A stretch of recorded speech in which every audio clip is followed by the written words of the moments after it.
Hi, this is Angie Goodry, Chapter 8 of the Essentials book. I'm answering questions numbers 2 and 4. Number 2, your book states that phonemic awareness is a key component of early reading development. What is a key component for math? And how are these skills acquired? The key component for math is number sense. It's acquired through informal interactions between parents and their siblings before a child goes to kindergarten. It usually develops during preschool years, and most students have an understanding in place by the time that they go to school. Children with good number sense understand that if you put a number of items on a table, they understand how many that is. And they also understand the relationships to numbers, like more or less. For example, one way that a preschooler might learn about number sense is just helping their mother put plates on the table for dinner. The mom may ask the child to help her count 1 plate, 2 plates, 3 plates, and so on.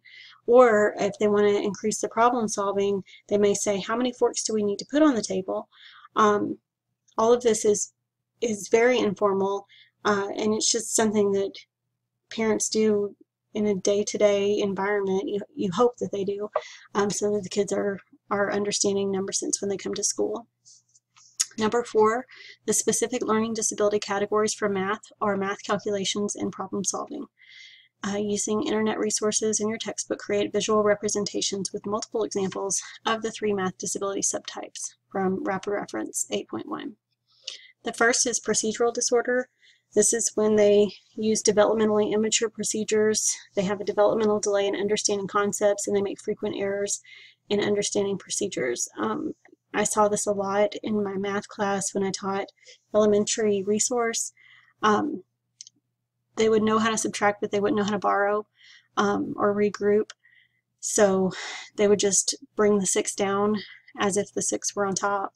When they're adding numbers like 7 plus 6, they know the answer is 13, but they forget to regroup that 10, and so they miss it.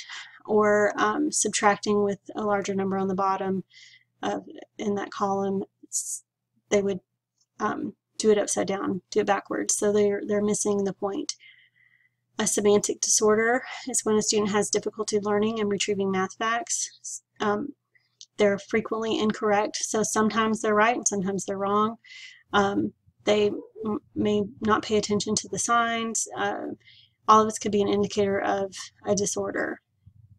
And then the visuospatial disorder is when a student has difficulty with the spatial representation of numbers, often turning them around or having them backwards or in the wrong place. They make place value errors and have difficulty with geometry and 3D shapes and things like that.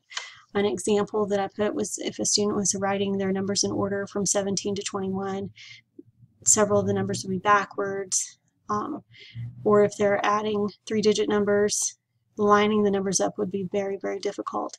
And often when I was teaching my class, I would give the students graph paper to help with this. Thank you very much.